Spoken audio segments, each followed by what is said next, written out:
ప్రభువైన యేసుక్రీస్తు దివ్యనామంలో మీ అందరికీ నా హృదయపూర్వకమైన వందనాలు చెల్లిస్తూ ఉన్నా. అందరూ బాగున్నారు కదా? మనం దేవుని యొక్క సన్నిధికి వెళ్ళినప్పుడు దేవుడు మనం దీవిస్తాడు. యవనస్తులు కానీ, చిన్నపిల్లలు కానీ, పెద్దవారు కానీ, వృద్ధులు కానీ, ఎవరైనా సరే ఇంట్లో ఉండి టీవీలో చూస్తున్నా కదా, ఫోన్లో చూస్తున్నా కదా, నేను దేవుని వాక్యాన్ని వింటున్నా కదా, గంట సేపు 2 గంటల సేపు అని అనుకుంటా. దాని ద్వారా ఆశీర్వాదం లేదు. అది అత్యవసర పరిస్థితులు, సమాజాన్ని గౌరవించేటప్పుడు, కరోనా లాంటి పరిస్థితులు వచ్చినప్పుడే తప్ప, లేదంటే ప్రతి ఆదివారం నువ్వు దేవుని మందిరానికి వెళ్ళి దేవుని యొక్క దేవుని యొక్క సన్నిధులు అనగా 2-3 ఏకీభవించినదే సంఘము. ఆ సంఘముతో కలిసి నువ్వు దేవుని ఆరాధించినప్పుడే దేవుని యొక్క ఆశీర్వాదం అనేది మన మీద ఉంటుంది. కాబట్టి అట్టి ఆశీర్వాదాల కొరకై ప్రార్థన చేసుకొని పాల్పొందుదాం. మహాగణుడు అయిన మా పరలోకపు తండ్రి, నీకు వందనాలు చెల్లిస్తూ ఉన్నాను.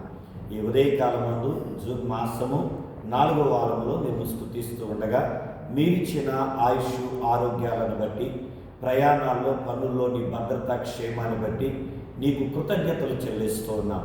ఈ యూట్యూబ్ ఛానల్ ద్వారా ఈ కొద్ది మాటలు ఎవరైతే విశ్వాసంతో వింటూ ఉన్నారో వారందరి జీవితాలలో నీ ఘనమైన కార్యాలు జరిగించి నీ సన్నిధికి నిన్ను ఆరాధించే బిడ్డలుగా, నీ ఆశీర్వాదాలు పొందుకున్న బిడ్డలుగా మా బిడ్డలను దీవించి మహిమను పొందమని విశ్వాసంతో ఈ ప్రార్థన అడిగి పొంది ఉన్నాం పరమ తండ్రి. ఆమేన్. Praise the Lord. హల్లెలూయా. ఈ రోజున 119వ కీర్తన 5వ వచనాన్ని చదువుకొని వాక్యంలో మనం ముందుకెళ్దాం. రెండవ లైన్ 119వ కీర్తన 5వ వచనం 2వ లైన్ చదువుతున్నా. నా ప్రవర్తన స్థిరపడి ఉండిన ఎంత మేలు, నా ప్రవర్తన స్థిరపడి ఉండిన ఎంత మేలు. ఇక్కడ వ్రాయబడుతున్న మాట ఈ రోజున ప్రవర్తన గురించి చూస్తా ఉన్నాం. ప్రవర్తన, మన నడవడిక, మనం ప్రవర్తించే ప్రవర్తన ద్వారానే మనం ఎలాంటి వారనేది ప్రజలు చెప్పేస్తారు. నువ్వు కోపంతో ఉంటే వీడు కోపిస్తోడా అంటారు. నువ్వు తాగుబోతుగా ఉంటే వీడు తాగుబోతాడు అంటారు.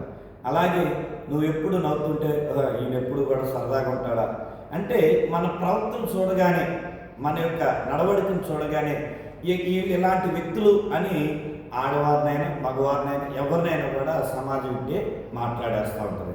అయితే ఇక్కడ ఈ భక్తుడు ఏమంటున్నాడు? నా ప్రవర్తన స్థిరపడితే అది నాకు మేలు అన్నాడు. స్థిరపడటం అంటే ఏంటి అంటే స్థిరంగా ఉండాలి. తన ప్రవర్తన ఒకే విధంగా ఉండాలి. ఈ రోజున నవ్వుతూ రేపు బాధపడుతూ నిన్ను చూస్తే ఏడుస్తూ ఇలాంటి ప్రవర్తన కాదు. నా ప్రవర్తన ఎప్పుడు కూడా ఒకేలాగా ఉండాలి. ఎలాగుండాలి అని అంటే, మరి దేవుని యొక్క వాక్యములో వ్రాయబడుతూ ఉన్నటువంటి మాట ఈ 119వ కీర్తనలోనే 91వ వచనములో ఈ మాట మనం చదువుకుంటాం.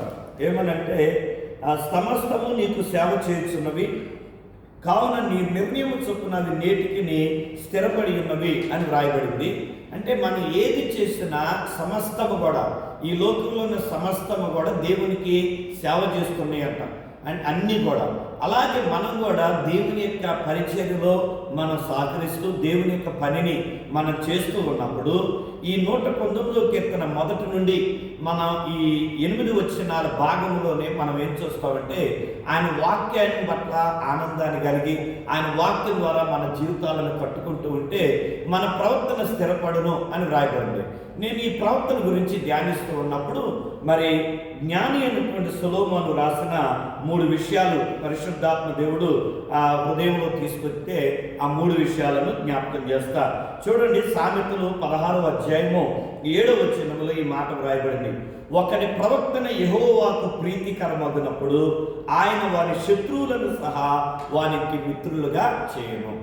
మన ప్రవర్తన సరిగా ఉంటే, అనగా మన మంచి ప్రవర్తన కలిగి ఉన్నప్పుడు, ప్రేమ కలిగిన ప్రవర్తన కలిగి ఉన్నప్పుడు, అలాగే మనలో ద్వేషం లేకుండా, మన క్షమాపణ కలిగి, అలాగే ఇతరుల పట్ల పగ లేకుండా ఇతరుల పట్ల ఈర్ష్య లేకుండా, ఇతరుల పట్ల మరి అసూయ లేకుండా, మనం ఎల్లవేళలా మన శత్రువునైనా, అలాగే మన యొక్క స్నేహితులైనా, మన కుటుంబాన్నైనా, మన సమాజాన్నైనా, ఎప్పుడైనా ఎవరినైనా మనం ప్రేమిస్తున్నాం అనుకోండి, ఆ ప్రేమతో కూడిన ప్రవర్తన ఏం చేస్తారంట, మన శత్రువులు కూడా మిత్రులుగా మారిపోతారంట. ఎందుకంటే యెహోవాకి ప్రీతికరంగా ఉండాలి మన ప్రవర్తన, దేవునికి ఇష్టంగా ఉండాలి. దేవుడు ఎప్పుడు ఇష్టపడతాడు? యేసు ప్రభు వారు చెప్పారు కదా, మనము తండ్రి ఎదుట మనం సంపూర్ణంగా అవ్వాలి అంటే, మనం పరిపూర్ణం కావాలంటే మన శత్రువులను మనం ప్రేమించే వారంగా ఉండాలి, మన శత్రువులను మనం ఆశీర్వదించే విధంగా ఉండాలి. యేసు ప్రభు వారు చెప్పిన మాట, నీ శత్రువును నువ్వు ఎప్పుడు ప్రేమిస్తావో, ఎప్పుడు వారిని దీవిస్తూ ఉంటావో, ఎప్పుడు వారి కొరకు ప్రార్థన చేస్తూ ఉంటావో, ఎప్పుడు వారిని క్షమిస్తూ ఉంటావో, అప్పుడు దేవుడు ఏం చేస్తాడంట, వారిని మన మిత్రులుగా మారుస్తాడంట. మరి సిలువ దగ్గరికి వచ్చినప్పుడు ఇద్దరు శత్రువులు మిత్రులుగా మార్చబడ్డారు. కాబట్టి ఈ ఉదయకాలం మందు మనం నేర్చుకునే ఒక మాట ఏంటంటే, మన ప్రవర్తన దేవునికి ఇష్టంగా ఉండాలి అని మనం ప్రభు జ్ఞాపకం చేస్తున్నారు. దేవునికి ఇష్టమైన ప్రవర్తన ప్రేమ కలిగిన, అలాగే క్షమాపణ కలిగిన, మంచితనం కలిగిన, గలతీ పత్రిక 5:22లో ఆత్మఫలాల గురించి వ్రాయబడ్డాయి కదా, ఆత్మఫలం గురించి.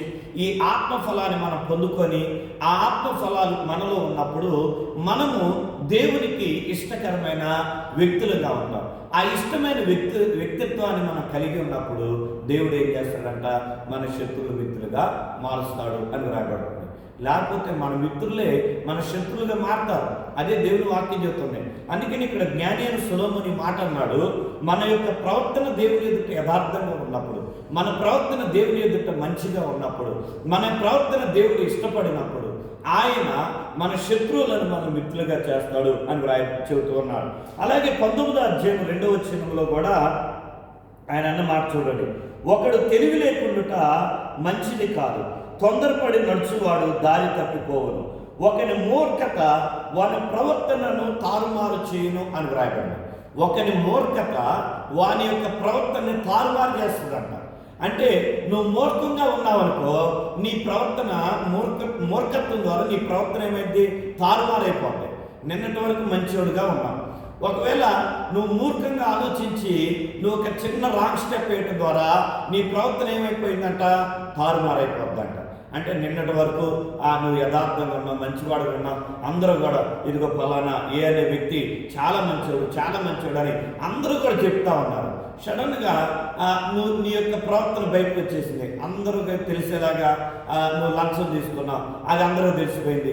లేకపోతే నువ్వు తాగావు, అందరూ తెలిసిపోయింది. వెంటనే ఏమైపోయింది, నువ్వు మూర్ఖంగా చేసిన పని ద్వారా, ఒక్కసారే కదా నేను ఈ తప్పు చేసేది, ఒక్కసారే కదా నేను ఇలా చేసేది, మరి అందరూ చేసేదే కదా నేను చేసేది అని నువ్వు అప్పటి వరకు కాపాడుకున్న నీ మంచితనాన్ని నువ్వు విడిచిపెట్టి ఒక్కరోజు నువ్వు చేసిన మూర్ఖంగా చేసిన పని ద్వారా నీ ప్రవర్తన ఏమైందంట, తారుమారు, ఆపోజిట్ అయిపోతా ఉంది. అప్పుడు దాకా దేవుని ఎదుట మంచివాడుగా ఉన్నావు, ప్రజల ఎదుట మంచివాడుగా ఉన్నావు, కానీ ఏమైపోయావు, అప్పుడు చెడ్డవాడు అయిపోయావు. అందుకనే వాక్యం తెలియజేయబడుతున్నమాట, మన మూర్ఖత. చాలామంది మూర్ఖంగా ప్రవర్తిస్తూ ఉంటారు, అప్పుడు దాకా మంచివాళ్ళలాగా ఉంటారు. ఇంట్లో కూడా అంతే, పిల్లలు ఎదుటి తల్లిదండ్రులు చాలా మంచివాళ్ళు ఉంటారు, ఒకేసారి సడన్గా కోప్పడి వాళ్ళని కొట్టడం, తిట్టడం, లేదా నోటికి వచ్చినట్టు మాట్లాడేపాటికి అప్పుడు దాకా నీ మీద ఉన్న ఆ ప్రేమ ద్వేషంగా మారిపోతాం. కనుక మన మూర్ఖత్వంతో మనం చేసే పనుల ద్వారా మన యొక్క ప్రవర్తనలో మార్పు రాకూడదు, మన ప్రవర్తనలో మార్పు వచ్చి తారుమారు అవ్వకూడదు, మన జీవితం తారుమారు అవ్వకూడదు, మన యొక్క సాక్ష్యం తారుమారు అవ్వకూడదు. అందుకని చెబుతూ ఉన్నాడు జ్ఞాని అయిన సొలొమోను, నువ్వు మూర్ఖంగా ప్రవర్తించడం ద్వారా నీ జీవితం తారుమారైపోద్ది అని చెబుతూ ఉన్నాడు. మూడవదిగా మనం చూసినట్లయితే ఇక్కడే వ్రాయబడుతుంది, ఈ 19వ అధ్యాయంలోనే 16వ వచనంలో చదువుతాం, ఆజ్ఞను గైకొనేవాడు తన్ను కాపాడుకునేవాడు, తన ప్రవర్తన విషయమై అజాగ్రత్తగా నుండివాడు చచ్చును అని వ్రాయబడుతుంది. మొదటే ఉంది, జ్ఞాని అయిన సొలొమోను 3 విషయాలు చెబుతున్నాడు. ఒకటి, మన ప్రవర్తన దేవునికి ఇష్టంగా ఉంటే మనం ఏమవుతామంట, మన ఆ యొక్క మంచి ప్రవర్తన ద్వారా మన జీవితంలో మనకి మేలు కలిగిద్ది, మన శత్రువులు కూడా మిత్రులుగా మార్చబడతారు, మన మరణం కూడా జీవంగా మార్చబడుతుంది, శాపం కూడా ఆశీర్వాదంగా మార్చబడుతుంది. అదే మనం మూర్ఖంగా ప్రవర్తిస్తే ఆ ప్రవర్తన ద్వారా మన జీవితం తారుమారైపోద్ది అని చెప్పాడు. మూడోది ఏం చెప్తున్నాడు, ఒకవేళ నువ్వు అజాగ్రత్తగా జీవిస్తే, నీకు ఎంత చెప్పినా కూడా నువ్వు వినకోకుండా, ఎన్నిసార్లు గర్తించినా నువ్వు వినకుండా ఉంటే నీ ప్రవర్తన ద్వారా ఏమవుతావు, నువ్వు మరణాన్ని పొందుకుంటావు. నీ అజాగ్రత్త ద్వారా నువ్వు మరణాన్ని పొందుకుంటావు అని అంటున్నాడు.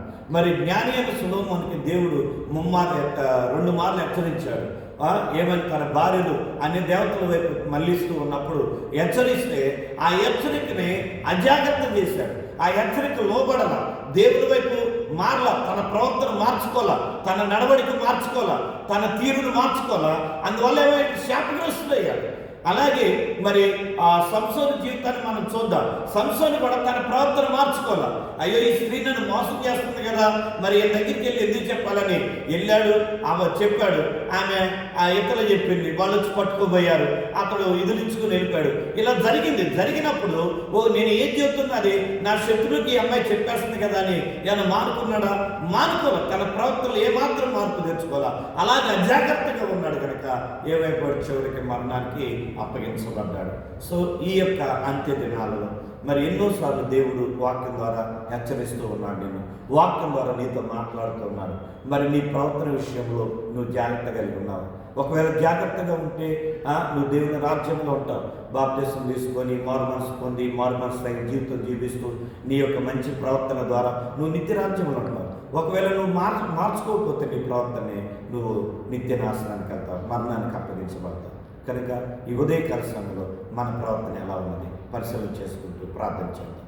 తండ్రి, నీకు వందనాలు చెల్లిస్తూ ఉన్నాం. ఒకరి ప్రవర్తన దేవునికి యెహోవాకు ప్రీతికరమైనప్పుడు ఆ వ్యక్తికి మేలు కలుగును, అతడు శత్రువులు కూడా మిత్రులుగా మార్చబడతారని సెలవించాం.